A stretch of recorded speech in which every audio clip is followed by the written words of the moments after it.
ये जो आज मैं आपको सुनाने जा रहा हूं, मेरा दावा है कि इसको सुनने के बाद आपके चेहरे पर मुस्कुराहट आएगी, आपका मन प्रसन्न हो जाएगा। आपको लगेगा कि आपके सर से बहुत भारी बोझ उतर गया है। आप आनंद की अनुभूति करेंगे। बड़े ध्यान से सुनिएगा। हरे कृष्ण दोस्तों, मैं हूं अनुज शर्मा। एक बार एक संत थे। संत गए एक राजा के पास, एक ऐसे राजा के पास जो राजा विश्वास नहीं करता था ईश्वर में, नास्तिक था, किसी को दान नहीं देता था, किसी की मदद नहीं करता था। किस्मत ने, भाग्य ने और पुराने कर्मों ने उसे राजा बनाया था। तो संत पहुंचे उस राजा के पास और राजा से जाकर के बोले, राजा मुझे कुछ दान दो। राजा अपने रथ पर बैठने ही वाला था, महल के बाहर रथ खड़ा था। तो राजा ने कहा कि जाओ तुम, मैं कहीं जा रहा हूं, मुझे कोई दान नहीं देना। संत ने फिर कहा कि राजा कुछ तो दान दो, तुम राजा हो, कुछ तो दान करो। तो राजा ने गुस्सा किया कि मैंने कहा ना तुम जाओ, मैं कोई दान वान नहीं करता, मेरे रास्ते में मत आओ, जाओ, मेरे पास कुछ भी फालतू नहीं है। तो इतने में संत ने देखा कि राजा के घोड़े ने लीद कर दी। तो संत ने कहा कि ठीक है, तुम्हें लगता है कि सारी चीजें तुम्हारे लिए कीमती हैं, इसलिए तुम नहीं देना चाहते, तो ये घोड़े की लीद जो है ये तो तुम्हारे किसी काम नहीं आएगी ना, तो यही दे दो। तो राजा ने सोचा कि अजीब पागल संत है, इसको नहीं दूंगा तो यहां से जाएगा नहीं। तो राजा ने गुस्से में वो लीद उठाई और संत को दे दी और कहा कि लो जाओ अब यहां से। संत ने कहा कि भला हो तुम्हारा, तुम्हें कई गुना मिले।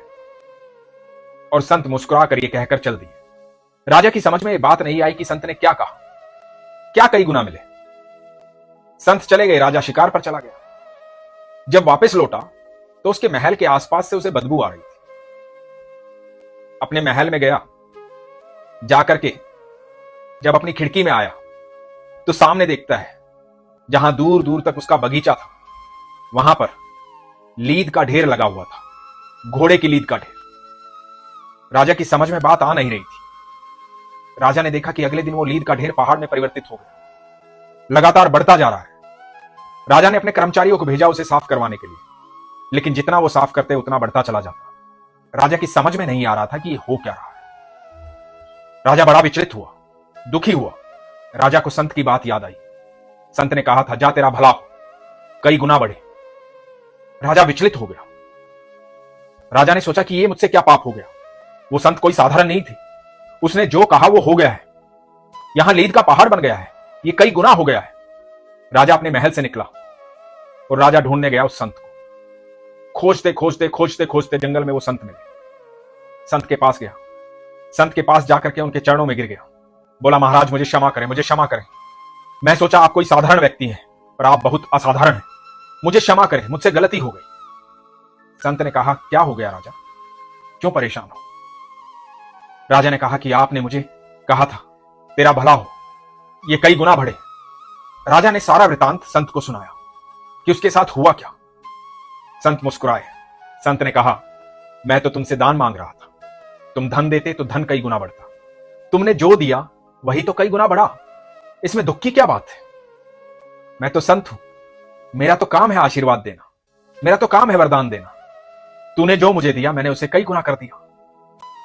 राजा ने फिर माफी मांगी कि मुझे क्षमा करें महाराज, मैं आपको नहीं पहचान पाया, मुझसे गलती हो गई, मुझे क्षमा कर दें महाराज।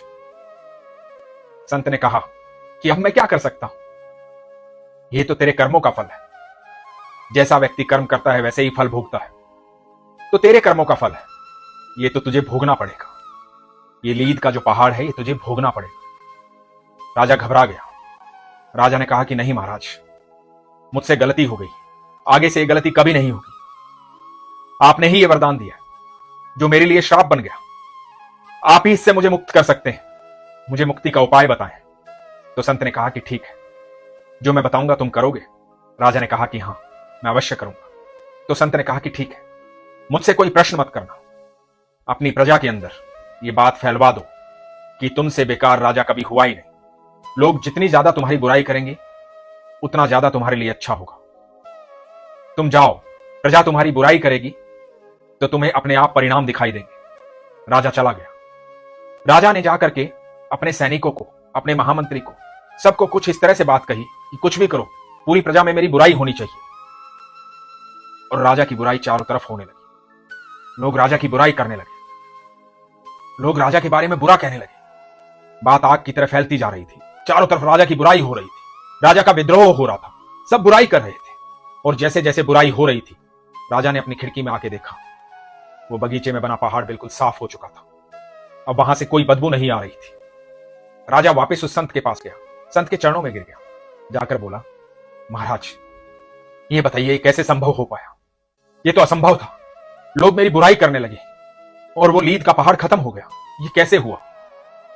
तो संत ने जो बात कही उसे आप भी ध्यान से सुनिए और अपनी जिंदगी में इसे अपना लीजिए। उन संत ने कहा कि जब भी लोग तुम्हारी बुराई करते हैं तो तुम्हारे बुरे कर्मों के प्रारब्ध काट रहे होते हैं। वो हिस्सेदार बन जाते हैं तुम्हारे उस कर्म में और तुम्हारे बुरे कर्म अपने ऊपर ले लेते हैं। तो जैसे जैसे लोगों ने तुम्हारी बुराई की, वैसे वैसे तुम अपने प्रारब्ध से मुक्त होते चले गए। जो कर्म तुम्हारा था वो सबने बांट लिया और तुम्हारे प्रारब्ध खत्म हो गए। अब तुम आराम से जाकर के अपना राज्य चलाओ और अपनी नीयत को सही रखो। जीवन में हर जगह सब कुछ मंगल होगा। राजा ने संत के चरण पकड़े और कहा कि आज के बाद कभी भी कोई गलती नहीं होगी महाराज। मैं एक विश्वसनीय राजा बनूंगा। यही प्रजा प्रशंसा करेगी और यही प्रजा कहेगी कि ऐसा राजा कभी देखा नहीं।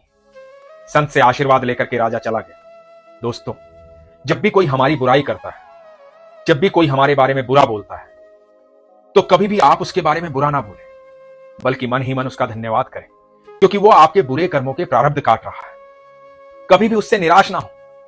उस बेचारे को तो पता ही नहीं है कि वो कर क्या रहा है। उस पर अपनी दया दृष्टि रखें, उसका धन्यवाद करें। कभी इस बात से परेशान ना हो कि कोई आपके पीछे से बुराई करता है, कोई सामने बुराई करता है, कोई कहीं बुराई करता है। करने दो बुराई, कभी इस बात से परेशान ना हो। मन ही मन उनका धन्यवाद करो, क्योंकि वो आपके जीवन को सुखी बना रहे हैं, आपके प्रारब्ध काट रहे हैं, आपके कर्मों का फल वो खुद भुगत रहे हैं। सारे प्रारब्ध कट जाएंगे, आपका जीवन सुखमय हो जाएगा। इसलिए आज के बाद कभी घबराना मत, परेशान मत होना। एकमात्र ईश्वर पर विश्वास रखो, जीवन सरल और सहज हो जाता है। आपके चेहरे की मुस्कुराहट कभी भी दूर नहीं होती है। जैसे ही आप सरल हो जाओगे, आप लगातार मुस्कुराने लगोगे, खुश हो जाओगे। जितने भी नादान लोग आपकी बुराई कर रहे हैं, आप उनको देख करके भी मुस्कुराओगे। इसलिए हमेशा कहता हूं, अपने विश्वास को मजबूत रखो, अपना ख्याल रखो। हरे कृष्ण।